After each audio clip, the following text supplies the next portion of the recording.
Nitwa Lydia Uwikunze nkaba ndumenyesha makuru kuri Radio Colombe FM nkaba ndumukenyezi nkaba ndongo ishira hamwe aba mama b'urukundo nshaka gufata kano karyo kugira ngo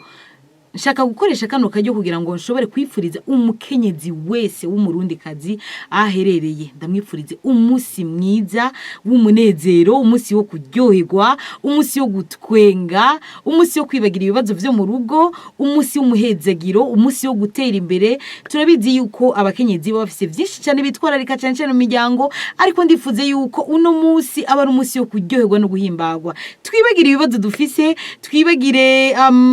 imyitwarariko ariko twibagire byose ariko no munsi turyoherwe reka rero ndakwifurize wewe uriko uraraba ino video ndakwifurize umunsi mwiza umunsi w'amahoro umunsi wo gutwenga umunsi wo kunezerwa umunsi wo